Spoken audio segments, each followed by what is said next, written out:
Sekarang kita akan membahas tentang salah satu tokoh di Indonesia yang sangat kontroversial, yaitu Gus Dur. Dalam satu sisi dikenal oleh sebagian masyarakat sebagai sosok yang sangat toleran, inklusif, seorang demokrat, seorang pemikir kebangsaan yang sangat luar biasa. Di sisi lain juga sebagai seorang ulama yang memiliki karisma.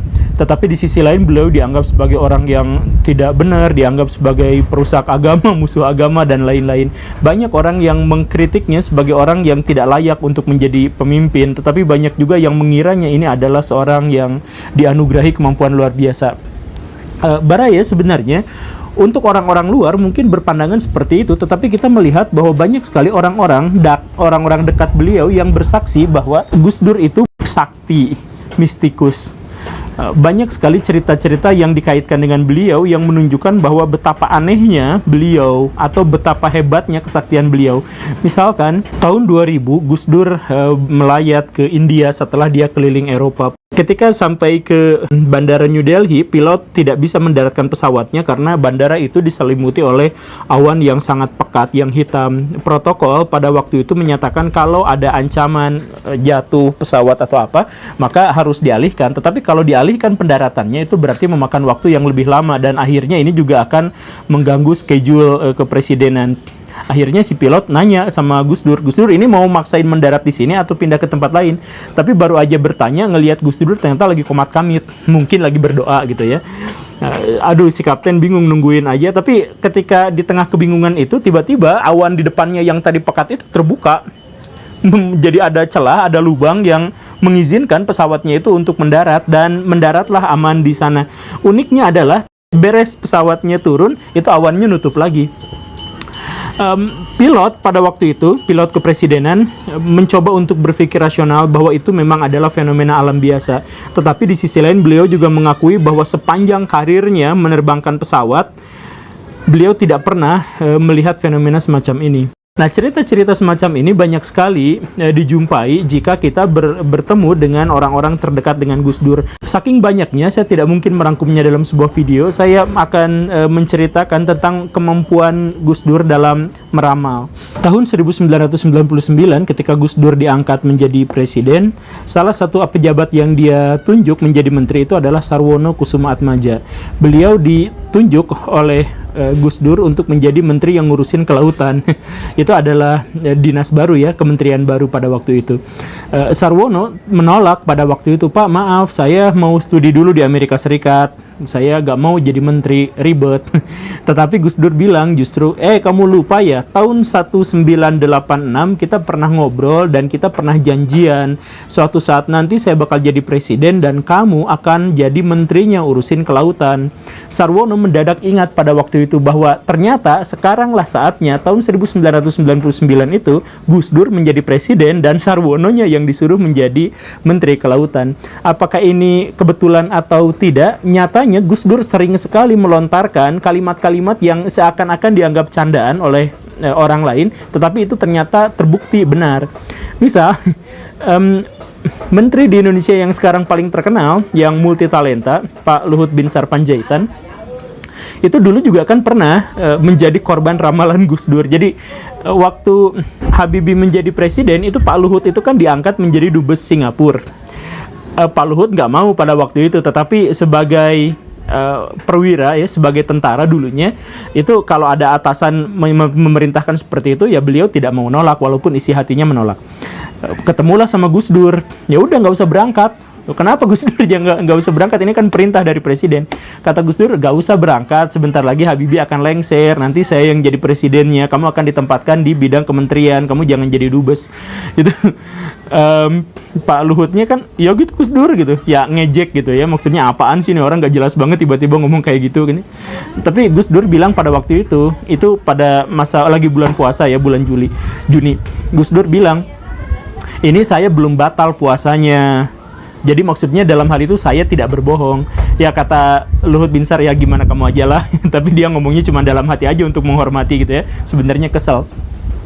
Tapi ternyata benar, baru aja tak lama kemudian setelah Binsar Panjaitan benar-benar menjadi dubes Singapura, dia nonton televisi, kok tiba-tiba ada perhitungan suara Habibie, Gus Dur sama Megawati, dan ujung-ujungnya Megawatinya yang jadi wakil presidennya, Gus Dur yang jadi presidennya. Lah kok jadi bener? Dan dia beneran ditarik lagi kemudian dijadikan sebagai menteri.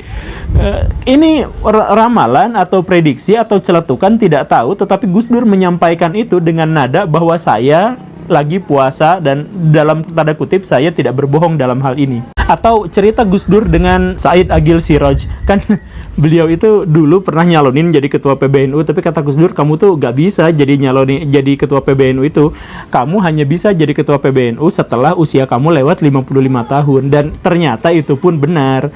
Jadi Pak Kiainya nyalonin diri ternyata gagal, dan setelah beliau usia 55 tahun baru terpilih. Jadi ya, sekali lagi kita bisa saja buka kemungkinan bahwa Gus Dur itu memang jenius, bisa memprediksi sesuatu. Tapi untuk kebanyakan orang, bisa aja ini adalah salah satu bukti bahwa Gus Dur itu memiliki karomah para wali. Ahok pernah diramalkan oleh Gus Dur akan menjadi gubernur. Padahal kala itu Ahok sendiri ketawa-ketawa, ya mana bisa, saya tuh Cina Pak, sipit-sipit gini. Siapa yang mau ngangkat saya jadi gubernur? Jadi beneran gubernur gitu ya. Ternyata benar. Atau Pak Jokowi sendiri gitu kan, Gus Dur dulu pernah. Jadi Pak Jokowi baru 6 bulan masa jabatan di Solo, ketemu sama Gus Dur bilang, ya Gus Dur ngobrol sama ulama yang lain. Si ulama lain itu minta Gus Dur, kayaknya kamu cocok jadi presiden lagi. Gus Dur bilang, ya enggak lah, nanti mah ya siapa aja, termasuk Pak Jokowi ini, nanti beres jabatan Solo kalau bagus dia bakal jadi presiden gitu. Ya ternyata beneran jadi presiden. Dan kemudian bukan hanya soal meramalnya yang itu, yang dimunculkan dari celetukan-celetukan yang nggak disadari oleh orang lain. Ada juga salah satu kebiasaan Gus Dur yang menjadi trademarknya, menjadi ciri khasnya, yaitu tidur dimanapun. Dia itu bahasa Sundanya tuh pelor gitu. Nempel bantal langsung molor. Dimanapun beliau itu mudah sekali untuk tidur. Bahkan yang paling sering dialami oleh menteri-menterinya itu setiap rapat kabinet, Gus Dur itu cuma membuka, ngomong kesana kesini sedikit, kemudian nyerahkan pada wakilnya Ibu Megawati pada waktu itu, kemudian beliaunya pamit tidur di situ. Kadang-kadang sampai mendengkur, kadang-kadang mungkin sampai ya gitulah bikin pulau ya. Tapi setiap kali selesai rapatnya itu Gus Dur bangun, bikin resume, dan resumenya itu akurat sekali dengan apa yang dibicarakan kesana kesini oleh para menterinya itu. Jadi menterinya bisa berdebat habis-habisan berjam-jam, Gus Durnya tidur, bangun tidur, Gus Durnya sudah bisa mereview semuanya. Kalau ini tidak dikait-kaitkan dengan kemampuan meramal, ini mungkin juga agak susah dimengerti.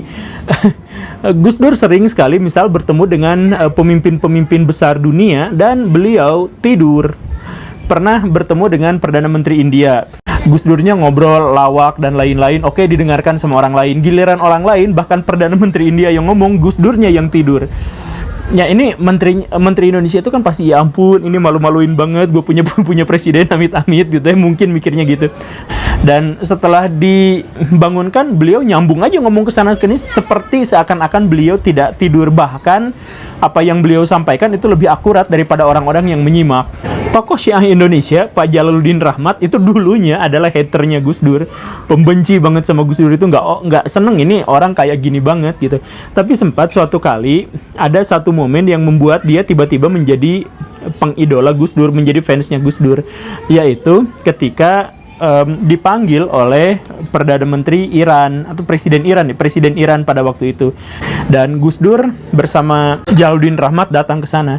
Sepanjang pertemuan-pertemuan dengan pejabat, dengan pemikir apa itu, Gus Dur selalu saja tidur. Dan ini benar-benar membuat Pak Jalal makin kesal saja. Sampai akhirnya pas harus bertemu dengan pemimpin Iran pada waktu itu. Jadi Pak Jalal itu mohon maaf Pak, yang sebelum-sebelumnya tidur gak apa-apalah, bisa dimaafkan. Tapi ini berhadapan dengan pemimpin tertinggi revolusi Iran, please jangan sampai tidur lagi ya. Kata Gus Dur, iya. Dan kenyataannya ketika Irannya lagi pidato, Gus Durnya tidur lagi, mendengkur lagi. Aduh, itu nepok jidat pasti ya, nepok jidat. Tapi giliran giliran itu selesai, Gus Dur maju ke depan, kemudian menyampaikan orasi ilmiahnya. Ada sangkut pautnya dihubung-hubungkan dengan apa yang dibicarakan, seakan-akan Gus Dur sama sekali tidak tidur kala itu. Gus Dur pernah berkata pada Pak Effendi Ghazali yang kita kenal sekarang sebagai ahli media. Gus Dur pada waktu itu bilang bahwa saya bisa saja tidur tanpa kehilangan esensi dari pembicaraan, karena biasanya orang-orang yang itu tuh kalau ngomong muter ke sana ke sini, ujungnya situ-situ juga, kata Gus Dur. Jadi ya saya tinggal tidur aja, karena pas saya bangun tidur saya mengingat kata-kata terakhir waktu sebelum saya tidur, itu saja saya jadikan modal gitu. Kata Gus Dur seperti itu. Tapi banyak juga orang yang tidak percaya dengan kata-kata Gus Dur, jangan-jangan itu hanya untuk menutupi karomahnya beliau, kata karomahnya Gus Dur gitu ya. Mungkin saja. Tapi kalau mikirnya gitu sih emang kayaknya gitu. Jadi Gus Dur itu sebenarnya mikirnya tidak rumit, simpel sekali. Misal sekarang ya ada debat Islam Kristen, siapa sesungguhnya yang disembelih, apakah Ishak atau Ismail gitu. Perdebatan itu bisa memunculkan chaos, bisa memunculkan keributan, saling ancam, saling mendustakan agama, bla bla bla dan sebagainya gitu ya. Ini Gus Dur pada waktu itu juga pernah ditanya, Gus Dur sebenarnya siapa yang disembelih, Ishak atau Ismail? Gus Dur hanya menjawab dengan sangat simpel, yaitu bahwa dua-duanya tidak disembelih. Gitu aja kok repot gitu. Ya emang bener dua-duanya nggak disembelih, nggak jadi disembelih, lalu apa masalahnya? Nah inilah masalahnya. Bagi Gus Dur itu bukan sesuatu yang harus dipermasalahkan, kan dua-duanya nggak jadi disembelih, selesai. Tapi kan buat para pembenci, buat orang-orang yang berusaha untuk berapologi atas agamanya gitu ya, mencari pembelaan dan sebagainya, masalah ini menjadi masalah yang sangat krusial dan bisa membuktikan kebohongan dari agama yang lain. Atau Gus Dur juga pernah ngomong bahwa rahasia dia bisa membaca omongan orang lain padahal beliau tidur itu adalah karena apapun yang dibaca sama orang itu, beliaunya sudah baca, Gus Durnya sudah membaca. Jadi ya tahulah arah pemikirannya kemana, orang yang dia baca saya juga baca gitu. Cuman kala itu dia mengomentari obrolan Yakob Utama yang wartawan senior itu. Jadi kalau Gus Dur dianggap membaca apa yang dibaca sama Yakob Utama juga, itu menunjukkan sesuatu yang sangat luar biasa, karena bukan hanya membaca hal yang sama, tetapi juga mampu memprediksi apa yang dikatakan Pak Yakob Utama ketika sumber-sumber bacaannya adalah seperti itu gitu. Jadi kalaupun Gus Dur itu tidak dikatakan sebagai orang yang memiliki karomah, kalaupun kita mengingkari semua hal-hal mistik dan hal-hal magis tentang Gus Dur, maka konsekuensi satu-satunya adalah bahwa kita harus mengakui bahwa Gus Dur itu jenius. Dan saya lebih memilih pendapat ini, sebab kalau pendapat karomah gitu ya, itu kan gaib. Saya memilih memang sepertinya Gus Dur itu jenius, dan saya bisa melihat itu dari kemampuan beliau dalam membangun candaan-candaan yang bukan hanya kocak, tetapi intinya dalam sekali. Misal gini ya Baraya, Gus Dur pernah ngobrol dengan Shimon Peres, pemimpin Israel yang luar biasa dibenci di Indonesia. Ngobrol, dan Gus Dur bilang, Israel itu negara yang kaya, tapi bisa aja menjadi lebih kaya kalau Israel berani mengimpor BH dari Prancis dalam jumlah yang sangat banyak. Ini presiden Israelnya kan bingung, apa hubungannya kekayaan negara dengan BH. Tapi Gus Dur bilang langsung nyeletuk, ini kalau Israel berani mengimpor dari Prancis, maka Israel mendapatkan keuntungan double. Beli satu, dapat dua. Lah terus apa hubungannya gitu? Kata Gus Dur, itu BH itu potong jadi dua. Nah, udah kan, kalau udah dipotong jadi dua, kan jadi nggak berfungsi lagi sebagai BH, tapi berfungsi sebagai kifah. Kopiahnya orang Yahudi yang segini itu. Dan itu ngakak luar biasa itu Shimon Peresnya, ketawa habis-habisan. Mungkin Baraya tidak paham, ini sebenarnya adalah sindiran keras, sarkas, atau satire yang luar biasa yang disampaikan Gus Dur. Jadi ini sebenarnya adalah sindiran keras terhadap tradisi dan agama orang-orang Israel. Jadi menyamakan sesuatu yang dianggap puncak di kepalanya, kopiahnya orang-orang Yahudi itu sama seperti BH-nya perempuan. Jadi, atau beliau juga pernah ngomong bahwa presiden-presiden Indonesia itu semuanya terlibat KKN. KKN yang dimaksud itu dulu artinya adalah korupsi, kolusi, dan nepotisme. Tetapi Gus Dur pada waktu itu memelesetkan bahwa Soekarno itu KKN, kanan kiri nona gitu ya, karena Soekarno banyak sekali wanitanya. Soeharto kanan kiri nabrak gitu. Maksudnya gitulah ya. Kemudian Habibie kecil-kecil nekat. Nah, Gus Dur kanan kiri nuntun. Megawati kayak Kudanil. KKN kayak Kudanil. Itu diketawain habis-habisan. Bayangkan Baraya, pada waktu itu Megawati adalah presiden, dan presiden dikatai kayak Kudanil.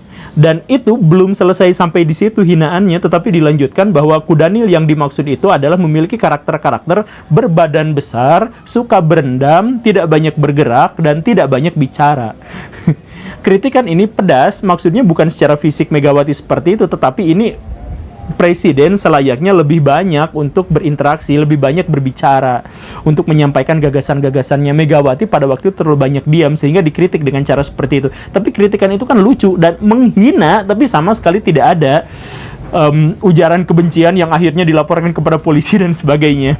Sejujurnya Baraya, masa-masa seperti itu adalah masa-masa yang sangat saya rindukan, bahwa orang-orang di zaman dulu itu tidak terlalu terikat pada sentimen-sentimen yang diakibatkan oleh media sosial, tidak banyak saling menghujat dan tidak banyak saling mengejek. Toh kalaupun ada hujatan dan ejekan, tidak berimplikasi pada bui, tidak berimplikasi pada intimidasi dan lain sebagainya. Semua berjalan lancar, normal-normal aja. Ya tentu saja masih banyak cerita-cerita yang harus dikritik di masa lalu, tetapi setidaknya di masa lalu itu, ketika kita sedang musuhan, ketika kita sedang stres menghadapi orang lain gitu, khususnya kalangan agamawan, kalangan pemimpin itu bisa meredakan, bisa menyejukkan hati masyarakatnya.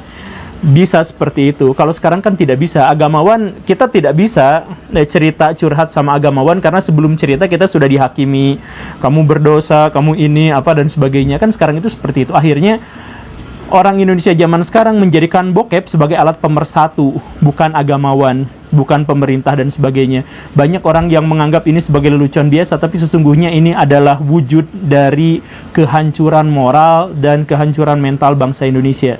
Bukan agamawan, bukan negarawan yang dijadikan sebagai alat pemersatu bangsa, tapi